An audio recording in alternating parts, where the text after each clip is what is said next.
Good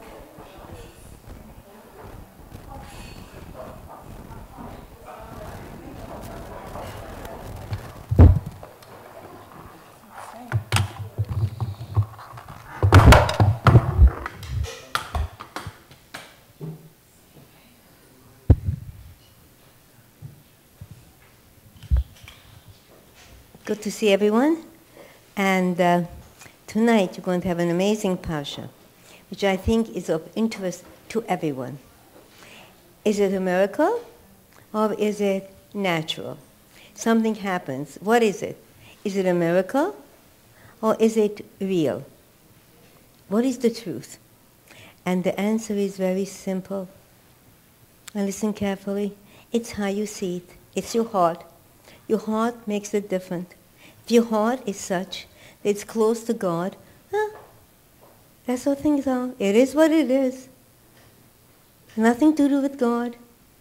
I had a situation not long ago where a real miracle happened to someone, a medical miracle.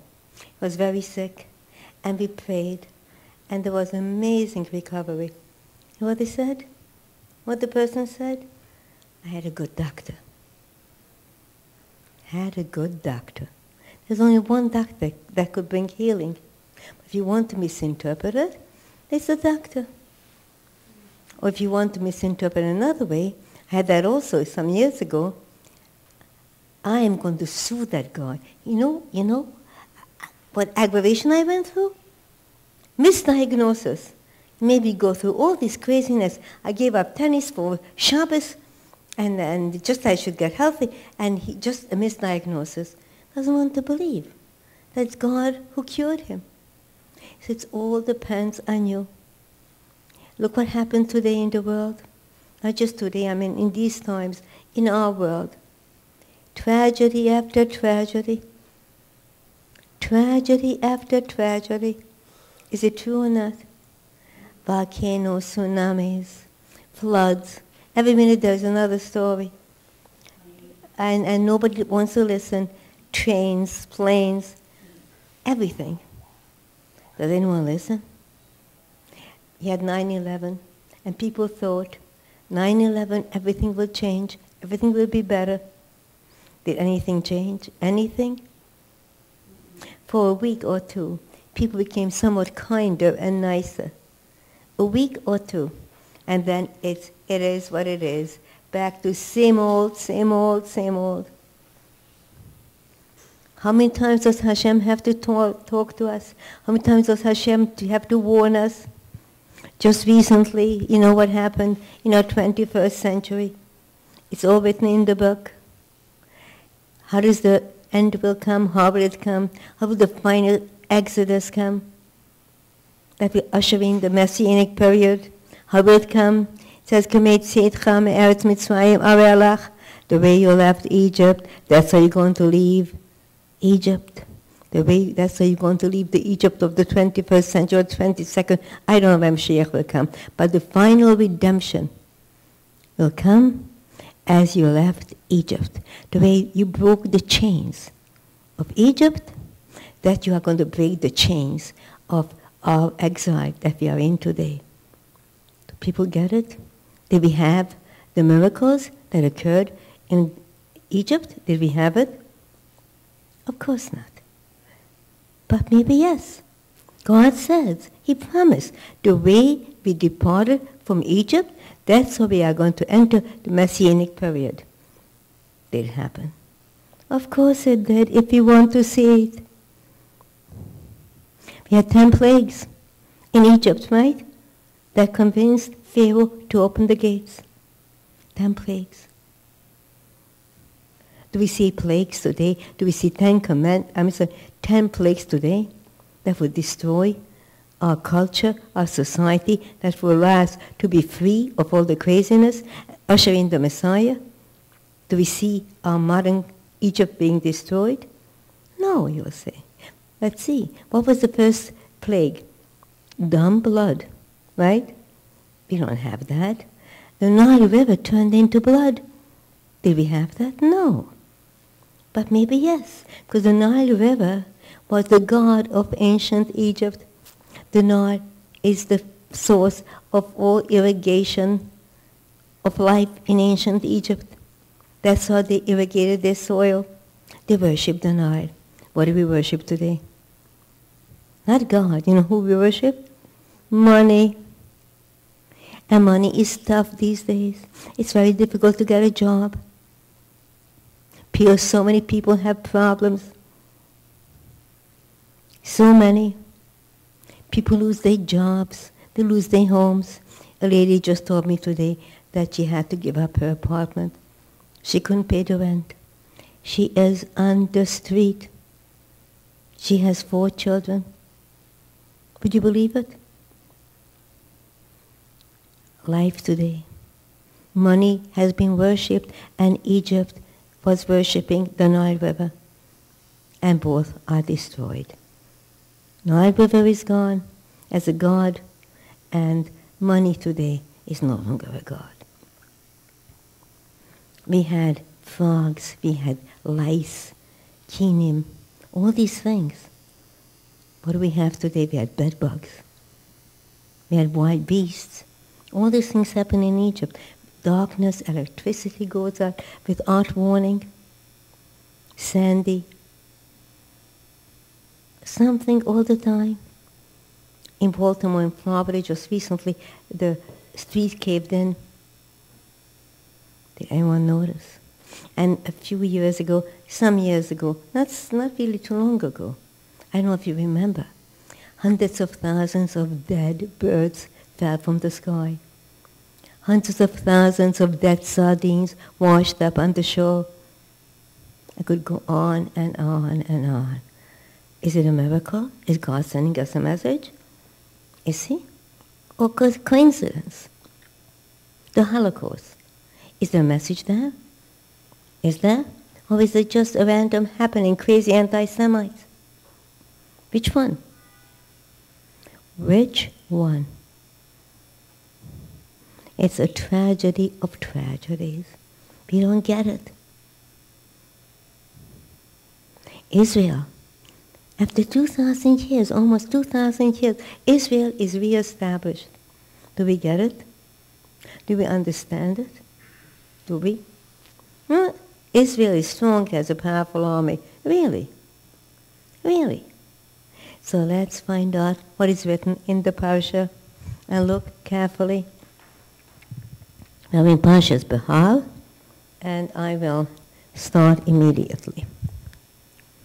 It's in the book of Leviticus. Just bear for me for 1 minute, and I will come to the Parsha.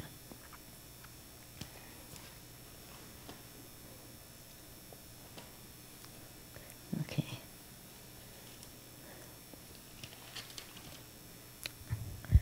Vaydaber Hashem al Moshe, and God spoke to Moses, B'har Sinai, among Sinai, Lemor, saying, Daber al Bnei Yisrael, speak to the Jewish people, Umar to Alim, and say unto them, Kisvo el ha'oretz, you are going to come to the land, Asher ani nosein lochem, that I have given you, V'shavos ha'oretz, and the land has to rest, Shabbos, like a Shabbos, Hashem, for God. So what are you talking about? God speaks to Moshe Rabbeinu on Mount Sinai. And he speaks about the laws of Shemitah. And the sages ask, what is the connection of Mount Sinai to Shemitah? By no other commandment does it say, God spoke to Moses on Mount Sinai, keep Shabbos. God spoke to Moses on Mount Sinai, keep kosher. God spoke to Moses on Mount Sinai, keep Yom Kippur, or so on. But when it comes to Shemitah, Shemitah is the sabbatical year.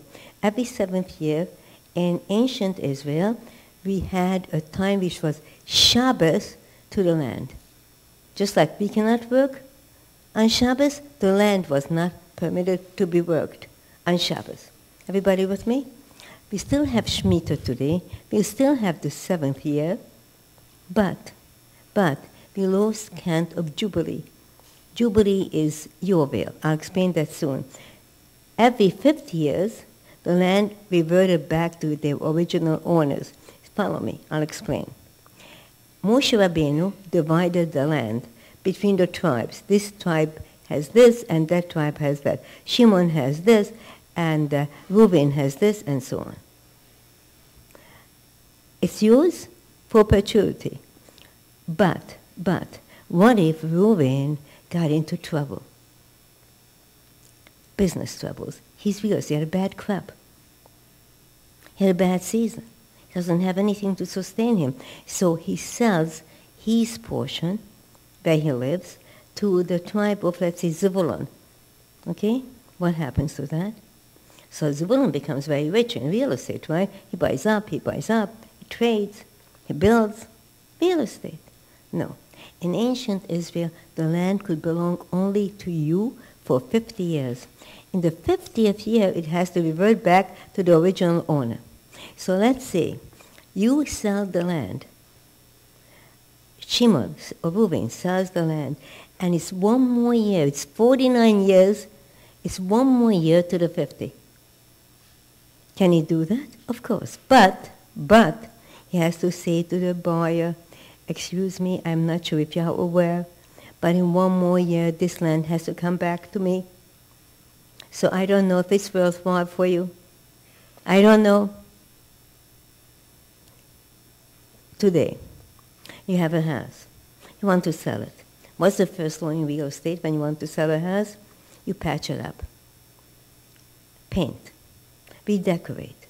The house is full of problems. Pipes leaking. A roof falling in. All kinds of things. Don't tell anyone. Just sell the house. And you made a good deal. Is that acceptable? No. That's cheating. In this parsha, we speak about all the laws of cheating. You have a stock. You're in the Wall Street business. You sell a stock. And you know the stock is worthless. But if you could sell it, you'll become very rich. So what do? You sell it. You're a great businessman. Too bad on him. You sell him some lousy stock that you know is worthless, is going to crash. The guy invests. His fortune is gone. I have seen this very often. People lose all their investments.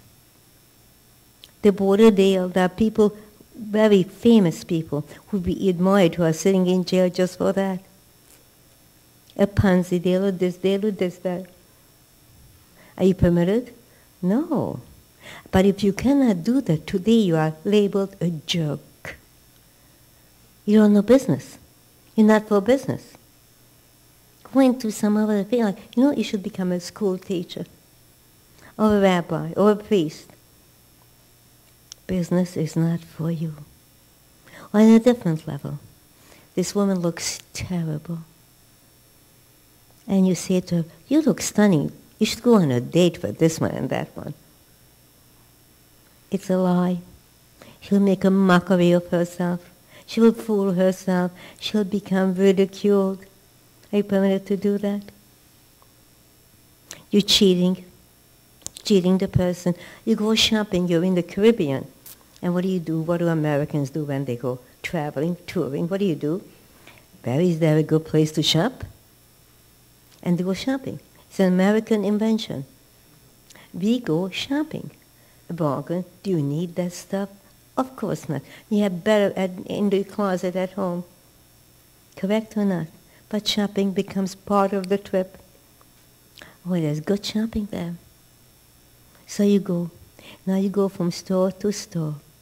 And you tell the shopkeeper, let me see that. How much is that? And this poor shopkeeper is so happy. He never had such a wonderful customer. What a great potential. Let me see that. But you have no intention of buying. You are fooling him. He gives forth his best. He sweats, he perspires, please, and he uses his charm. This will look just so nice on you, da. He's a salesman. At the end, you leave. Are you sure you don't want this? No, I don't want it. If you want to go shopping like that, just looking around. Then tell the storekeeper, you're just looking around. We are not buying, I just want to see. Maybe I'll come back, I don't know. But we'll do comparative shopping. You understand what I'm saying? And a guy just want to date. Just want to have somebody to go to dinner with. I say, oh, yeah, I'll go with you, yes. And the poor guy or the poor girl gets the impression, oh, he's interested in me. She's interested in me. Oh, we will love. You have a relationship. That's a Meshuggah word. A Meshuggah word. Typical of the 21st century. Marriage? No. Relationship. It's much easier. Are we getting married? In time, sweetheart.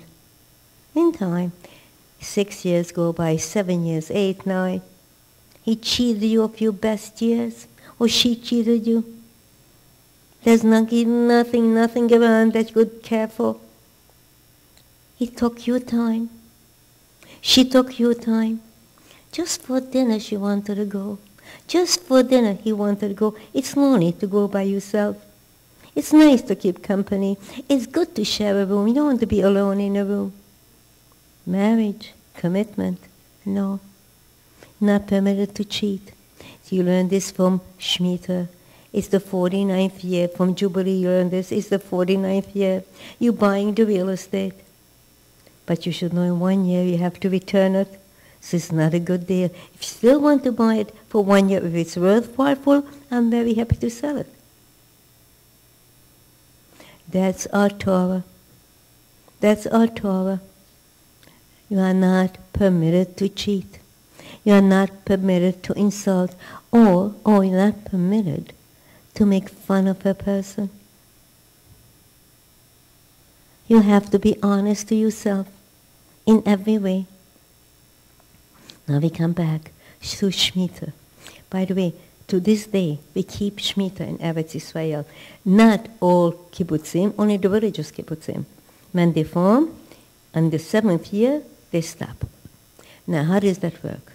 And why is God doing this? And why does it say at Mount Sinai? First, let's understand Mount Sinai. None of the other commandments are introduced as God gave it at Mount Sinai. It's a given. We know that all the commandments come from Mount Sinai, correct? So why is God emphasizing this? Because this is a commandment that logic cannot accept. It's irrational. It doesn't make sense. You have an agricultural society. No refrigeration, no freezers, no money in the bank. No one had that. Now God says to us, in the 7th year, you're not permitted to work the land. You're not permitted to do that. You have to eat your food from the 6th year. So in the 6th year, that would have to last you for 3 years. The 6th year has to last you for the 6th year, the 7th year, and then for the 8th year, because they didn't plant all this time. In the 7th, you couldn't plant. You understand this? Now I tell a man who is a multi-billionaire that for 3 years he has to shut down his business. Are you crazy? I should have all my workers go. For 3 years I should shut down? Are you nuts? You can only accept that you understand it comes from God, from Mount Sinai. Why does this God do this? If you ever had a real Jewish Bobby, was a real Jewish Bobby. I had one. I had a real Jewish Zadie, real Jewish Bobby. And I tried to walk in their path. It's very difficult in the 21st century because Shemitah said to you, Zog zech nesh, don't worry. Be'ezrat Hashem, with the help of God, es wird sein good, it's going to be good. And my Holy Father would say, as is shine good. What do you mean, es wird sein, it will be good? It's already good. It's already good, but you just don't get it. People give up on marriage. People give up on everything and become despondent. They give up money. Oh, I'll never make it. That's what they say. They'll never make it. How will they pay their rent? How will they pay their bills? Some people even commit suicide. Insurance, oh my gosh, insurance. Do you have insurance for this, for that? Flood? Fire? Accidents? There's no end. You want your kids to go to college? Do you have insurance for that? You want to go on and on? Should I tell you? So the average person becomes neurotic. Phobias, neurotic. How will I survive? What will be, what will be, what will be, what will be? And that's how people live. What will be, what will be. Do you understand this? And we spend our lives worrying about things that never happen, that will never happen, but we don't worry about those things that did happen. You're wasting your energy. You worry about things that will never happen. And you stay up at night worrying, and you never worried about those things that God had in mind for you. So life is full of surprises. So what do? I believe in my God. I rely upon Him. God will help me. The situation is hopeless. You have no hope. How will she ever be married? How will he ever be married? How will he ever make a living? No talents, no job opportunities. Where will I live? Where will I go? But we rely upon Hashem, upon God. We trust Him. Yisrael b'trach bar Hashem. Israel, the Jewish people, trust God. The business is lousy. It's about to be bankrupt. I trust God. I trust God. There's a wonderful story about Reb Zundel. He was a Rebbe in Europe. And his yeshiva was totally impoverished. So he decided he has no hope, no braver, no choice, but he has to go to Krakow to collect money. So he goes to Krakow. But he doesn't have any money. But he goes to the railroad station. But he has no money to buy a ticket. And this guy comes along from the community who is agnostic, a real agnostic, a cynical atheist. He says, Reb Zundel, he mocks, what are you doing here? I'm going to Krakow. I have to raise money for the yeshiva. The boys have nothing to eat. Reb Zundel, did you buy a ticket? Because in Europe you had to buy your tickets before you got on the train. And when the train started to move, the conductor came along and asked you tickets, right? And he punched the ticket. So he said, no, I don't have any money. So Reb Zundel, what are you standing here? The train will come any minute. Don't waste your time. Go home. Why are you just standing here? And Reb Zundel says, with God's help, it will be good. Baruch Hashem, Bezrat Hashem, that's how a Jew talks. It will be good. And this agnostic sits on a bench by the railroad station and says, I have to see this. I have to see this. These religious fanatics, they're crazy. They're just crazy. So he takes a seat and he watches as the train pulls in. And everybody lines up to get on the train. And there is Reb Zundel. He's standing in line. Meshuggah, what are you doing? So he goes over to him, Reb Zundel, what are you doing? I'm standing in line. Do you have a ticket? No, where should I have a ticket from? But God will help. So, okay, Reb Zundel, this is it. This time I will help you. Here is the money. But don't you ever do this again. You can't wait till the last minute and say, God will help. And that guy never realized that he was the agent sent by God, that he was the miracle that caused it. So miracles happen, but we don't get it. Lo Alman Yisrael, the Jewish people are never abandoned. Where will I go? What will I do? Don't worry about things that never will happen. There's a midrash that Aaron, the high priest, when the Jewish people were in Egypt, Aaron was the oldest brother of Miriam and Moshe. Redemption had to come. And God spoke to Moses in the burning bush. And God said to him, go back to Egypt and bring forth my people. Go to Pharaoh and tell him, let my people go to worship me. And Moshe Rabbeinu didn't want to go. He said, who will listen to me? But above all, he didn't want to go because he didn't want to shame his older brother. I'm not worthy, God. Let Aaron go. He's my older brother. Appoint him. And then it says, if Moshe would have known that Aaron would come to greet him with an orchestra, that Aaron would be so happy that he is greeting Moshe Rabbeinu coming to serve the Jewish people, to redeem them, he would have gone with music and dance. But Moshe did not know. He didn't want to hurt his brother. He would have known that Moshe will make an orchestra with music and dance to welcome him, that that Aaron will be so happy to have made music, a symphony, dance. Come, come. Aaron would say, come to us. I am honored that you are my brother. He would have known that. If we would have only known that, how different it would have been. If we had only known what is inscribed in the Torah, his name would have been different, it says. He would have been inscribed in the Torah. But of course he was, and of course he is, but he worried about that which never would happen. Most of us worry about things that never happen. So put that into your mind.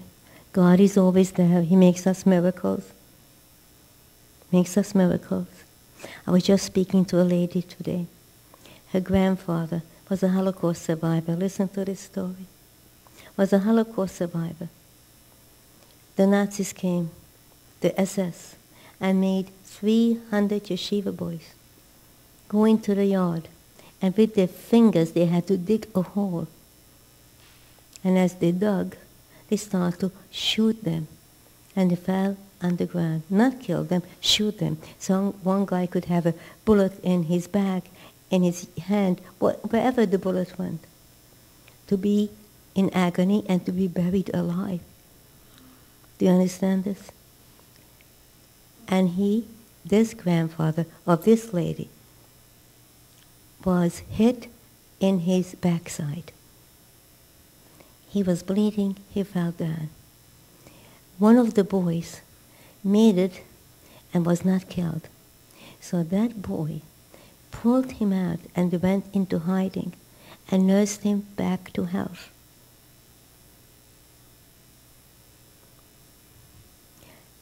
Years pass, they are in America. This lady marries a very, very wonderful man.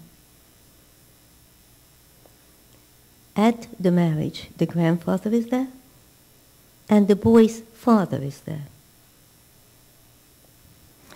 The boy's father was the boy who saved the grandfather. Do you understand this? The boy's father was the one who saved the grandfather so many years ago in Poland, and brought him back to life, and took out the bullet, tried to help him. Now the shidduch is made. Is that believable? God's hands? And they would have given up on life. And look at me. I always tell you that. From the ashes, no child, except maybe a handful, was able to survive, because as soon as children arrived, the gas chambers. Children were not allowed to live. Here I am teaching you Torah. Does that make you should be amazed, astonished? Do you do that? Does anyone do that? The miracles of God. The miracles of God, we don't get it. Our minds are closed. Our eyes are blind. We don't get it. There are miracles every day. What do you do to get a miracle? Believe in God. Never doubt Him. You say to God every morning, God, I have a problem. I don't know how to resolve it. It's your problem now. You have to resolve it for me. Put it on God. Whatever the problem is. God, I'm prepared to be a mother. God, I'm prepared to be a father. But you have to arrange it. I know where to find him. And I studied that the key to a good shidduch is in your hands. So you have to make it happen. Only you. Correct? But if you are not a believer, you say, oh, please, that baloney. It's crazy. Crazy. So what do? What are your choices? You sit in your home, or you sit wherever you are, despondent, and you get depressed. Now it's time to go for therapy. And you live on pills. Is that an option? Become a zombie. And the more depressed you become, the more unattractive you become. Because your eyes are dead. And nobody wants to associate with you. I want you to know one thing. You don't have to be beautiful to be gorgeous. You know what you have to do? You have to have a smile on your face. Just have a smile on your face. That says everything. Some of the most gorgeous girls are ugly. They turn you off because they walk around like God knows what. They think they're it. And they do you a favor if they smile, if they are kind. You walk into the room and you bring laughter to others. How are you doing? Can I help you with anything? And you see the person is a little bit upset, depressed. Hey, why are you upset? Is something upsetting you? Nothing. Nothing. I told you nothing. But your eyes are upset. No, I tell you, please leave me alone. Ever see that? And now both people are upset. It gets worse. And it's very sad. These are your options. Is there a God in the world? Can he make a miracle for me? Of course he can. So what is the whole meaning of the Shemitah? That we have to stop irrigating our land. We can't work the land. For 3 years now, we are relying upon God. I described it to you, right? So what is the whole meaning? It's for us. Yisrael batach b'ad Hashem, the Jewish people have to believe in God. Rely upon God. So on Shemitah, during the 7th year, what do we learn? What do we learn? We learn that we have to rely upon God. We know who we are. Who are you? Let me ask you, who are you? Well, I am a policeman, I'm a doctor, I'm a lawyer, I am a teacher, whatever. I'm in stocks, computers. But I said, who are you? Who are you? Well, let me tell you who you are in our society. Then let me tell you afterwards who you are in the Jewish world. There was a village once called Chelm. Ever hear of Chelm? It's a legendary city. It never existed. But Jews in Europe would say, this is a Chelm Shemaisa. This is a story from Chelm.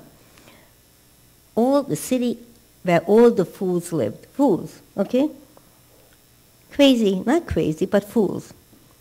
So one day, this Jew in Chelm goes to a schwitz. You know what a schwitz is? A steam bath. So he goes to the schwitz, and he looks at and sees everybody's having they're having a good time. So he looks around, and he says, I would like to go into the schwitz also. But wait a second, he says, this man's schwitz has a problem. Nobody looks different. Everybody looks the same. Everybody is stripped. No one has clothing on. He says, if I go into the schwitz, how will I know who I am? Everybody will look just like me. How will I know who I am?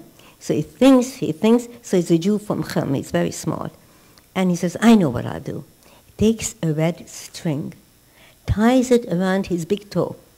So when I come out from the schwitz, I say, who am I? Oh, you are the guy with the string around his toes. Good plan. Goes into the schwitz. It's so good. He feels so good, so relieved. And then he comes out from the schwitz, and he says, oh my God, I lost my red string. It's no longer on my toe. So what do I do? Who am I? Who am I? What will I do? And then guess what? Not only was this Jew from Chelm, but he was also a Shlemazelik Jew. What a Shlemazel is? A Shlemazel means that somebody is in a situation when everything goes wrong.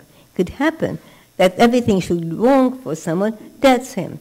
So now I lost my red string. What do I do? What do I do?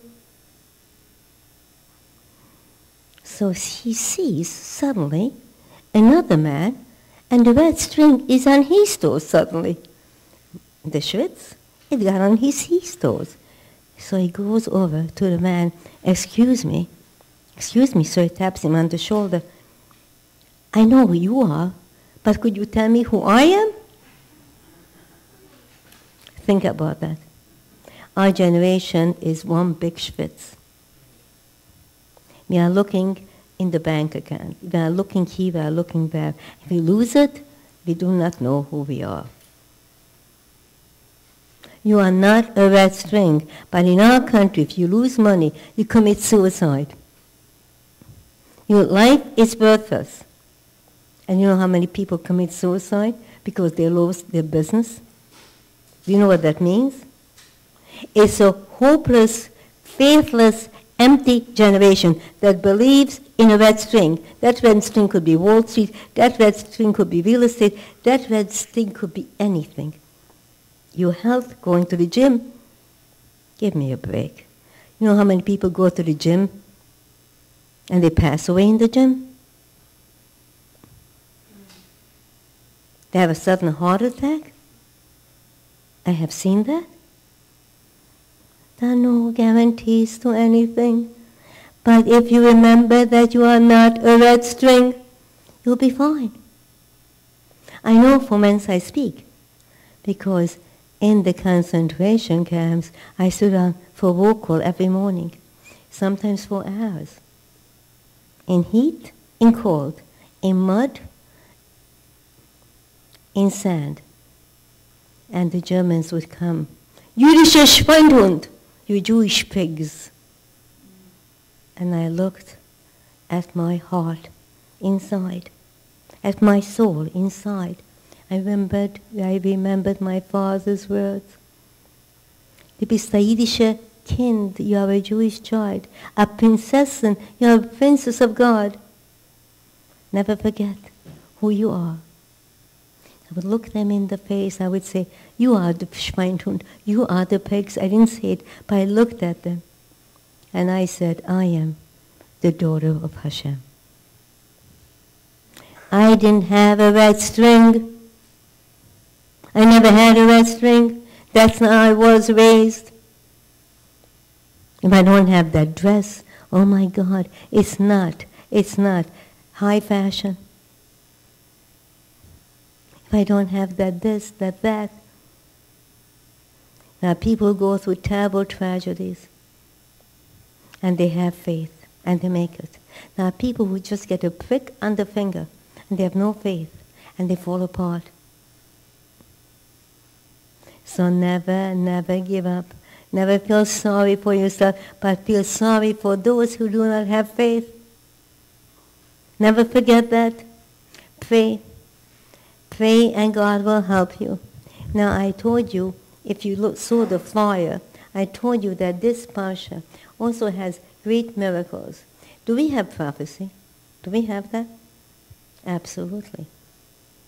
Is that which is happening in the world in front of our very eyes, is it prophecy? Or is it just coincidence, random happenings, happenstance? Let me tell you and I'll show you. Listen to this.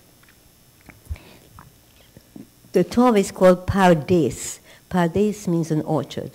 So when you study the Torah, you don't read it. You cannot read the Torah. It's not literature. You have to study it like Pardes. The word Pardes, an orchard, has several letters. Pe means Peshat, simple understanding. You read it, is the story. Understand? Peshat. And then you have Rish, and that is to Remez. Remez means to have a hint. You have a hint. Torah gives you hints. And then you have to figure it out. It says, Dai lechocham beremiza. It's enough to speak to a wise person through a hint. A hint. Now we have Reish, base, Pardes, that's Pei. Pei was Pshat, right? Simple reading. Reish was Remez. Daled is the next letter. Drush. Drush means to dig. You have to dig into the inner part of the Torah. Every letter in the Torah has hidden meanings. Hidden meanings. And the last letter in the word is Pardes Samach. Samach means sword. Secrets. There are secrets in the Torah. There are 3 ways you could study it. In this first passage, in this Parsha, it speaks about Mount Sinai. God created the world, Mount Sinai. In Bereshis, in the Genesis, I just want to show you this. In Genesis, Bereshis Bovo Hashem, God created first the very the heavens and the earth. Bereshis Bovo Elokim es hashamayim v'ha'oretz. In the beginning, God created the heavens and the earth. What does it have to do with prophecy? I'll show you. Rashi, the great commentator, who lived in the Middle Ages, said the reason why the Genesis starts with that passage, Bereshis Bovo, in the beginning God created the heavens and the earth, is because in future generations, in coming centuries, the nations of the world will say, listen at them, you are thieves. This land does not belong to you, it belongs to us. Sounds familiar? Sounds familiar? This is our land. The Jews better give it back to us. Give it back? You stole it. You stole it. Give it back? You have to give us back what you took away. It's ours. Somebody robs you, comes into your house, God forbid, and holds you up and takes all your money. And then a week later, a few weeks later, he goes to court. That's mine. He has to give it back to me. Forgets that he robbed you. He thinks that because he held it in his hands for a few hours. And what's time in God's time? A second. Life is a second, not even. He held it in his hand. It's mine. You see, everything is prophecy. How could Rashi have known thousands of years ago, or 1,000 years ago, or centuries ago, that the day will come that the Gentiles and non-Jews, the Muslims today, will say, this is our land. You stole it from us. Is that conceivable? Conceivable? And then the Turks and the British and the Mesopotamians, the Greeks, the Romans, all of them held that land. And they all come, it's our land. We conquered it. And God says, oh no, oh no. I promise this land to my people, and if you take possession of it, I promise by my name that this land will not respond to you. The land will remain dust, thistles, and stones until you come back, my children. Has it been that way? Has it? You have been to Israel, you saw it. No nation on earth was able to make a blade of grass grow. So when they say to us, listen at them, you are thieves, stand up and say, what? That's our land. You stole it from us. Now chutzpah, you come now, they want it back? No. And give it away? No. God gave it to us. We are not permitted to give away the land of Israel. It's God's gift. If God gives you something, are you supposed to give it away? Can you give away a wedding ring to someone? Can you give it away? What does that mean? You could give away many things, but your wedding ring? Do you understand this? So now we come to the passage I wanted to show you. And with this we will conclude. But hold on to your seats, because what you will hear here is amazing. And I need attention on this one, because otherwise you won't get it. So, let me read it to you. So remember I told you about Jubilee. Every 50 years, the land goes back to its original owner, right? Reverts back. I told you also about Pardes, an orchard. The first letter in Pardes, an orchard, is Peshat. Simple story. So it's written over here, Vishnat Hayovel Hazot, in that year of Jubilee, Toshuvu Ish al Chuzav, each man shall return to his border. Peshat, the land is reverts back to its original owner, right? I told you that. Everybody follows me? But if you go drush, you dig. Sword, you look for the secrets. Listen carefully what happens. B'shnat hayovel hazot, in the year of Jubilee, that Jubilee. Doesn't say which year of Jubilee, but that year of Jubilee. Toshuvu ish alachuzato. Each man, not the nation, not the families, one man. Ish alachuzato. Each and every person, whoever he may be, shall return to his land. The word toshuvu, shall return. If you know how to look, how to study, you are digging there, looking for secrets. The word toshuvu is misspelled. It's without a vav, without the letter vav. Why? Can the Torah misspell? Mean to say Hashem doesn't know how to spell? Cannot be. What is the secret? The word toshuvu without the vav means 1948 in the secular calendar.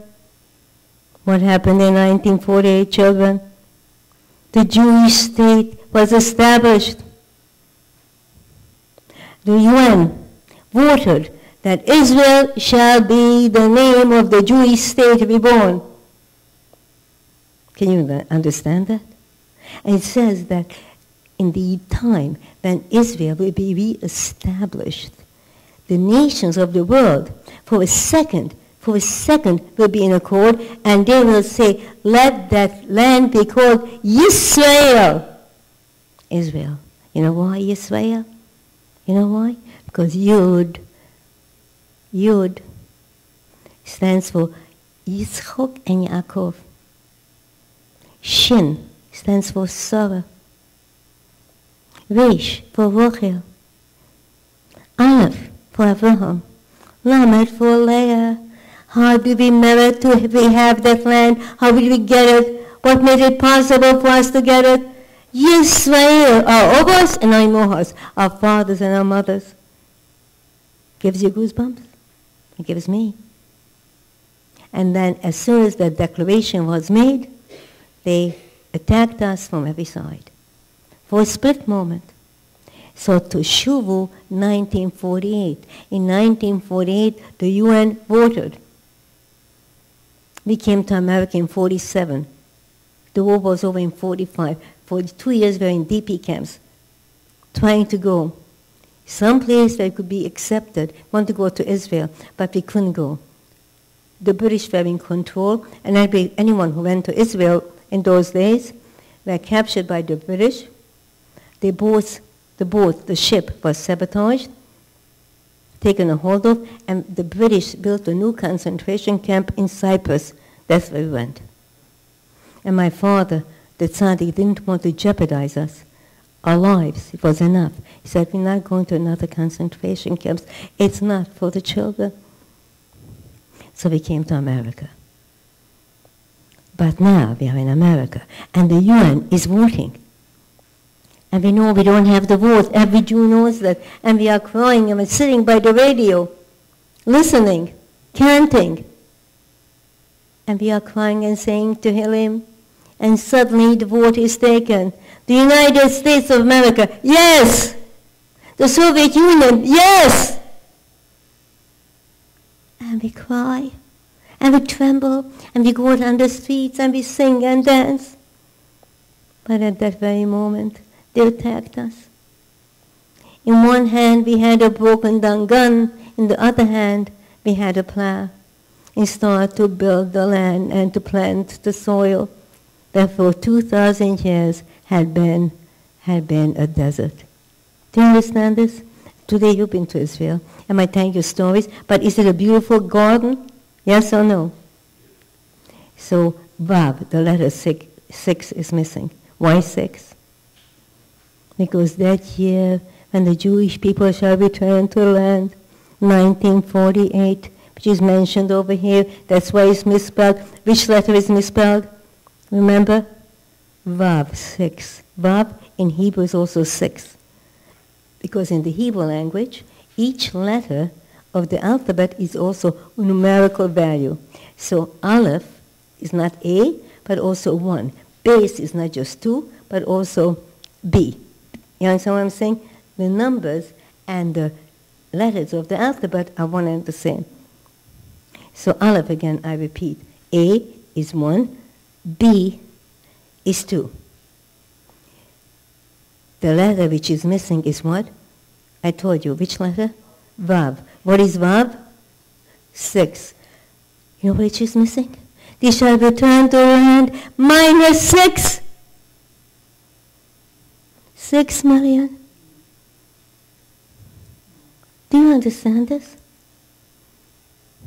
Does it give you chills? But no, you sleep, and you go to sleep, so big deal. You don't know what you see, you don't know how to study, you don't know how to dig deeply into the Torah. You see only Pshat, a stupid story. That's not for you today. When you study with me, with God's help, every week, I will show you what drush, digging, remez, hints, samech, sort secrets are in the Torah. We go beyond Pshat, beyond the simple meaning. If you do that, you will discover gems for your soul. So tonight, I want to give you all a bracha. You should find gems in your souls. You should be able to find gems in your heart.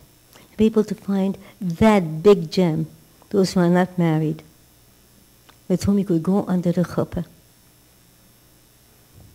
And you should always find the gem of kindness. Because you could lose many things. As long as you have kindness shining in your eyes, you are beautiful and handsome. But eyes that are mean, eyes that are blank, those eyes cannot survive. They don't speak. They don't have any meaning. Faith, remember Rabbi Zondo, gets by the train and goes there for the ticket, and the cynic says, "What are you doing?" He says, "Okay, Rabbi Zondo, this is the last time I'm giving you the money." Remember that? Always remember that. And also remember all the time that you're not a red string. You're not the real estate. You are not the bank account. You are not the real estate. You are not the portfolio. You have an neshama. And all that nonsense, the red string, gets loose very quickly. It goes on someone else's toes as soon as you depart. And you lose that red string. As soon as you go up there, all your red strings are on someone else's toes. So why fight for it? Why lose hope if it's not there? Red strings are easy to find again, if that's what you believe in. But hope and faith, that you cannot find, unless you believe and trust. So believe and trust. You are Am Yisrael. You are the Jewish people. And you are Yisrael. Remember what that means. In whose merit, the Ovos and the Imuhos, the fathers and the mothers, in whose merit we have Eretz Yisrael today. Remember what Yisrael means. So God bless you. And before you leave, please partake of delicious challah given at Zecher Nishmas in memory of Chaya Golda Feger Bas Yitzchak, given out by her daughter. If anyone has a private appointment with me, then please speak to Father Michelle. And to all of you, blessings. And please stay for Ma'ariv services. We have delicious refreshments downstairs. Thank you.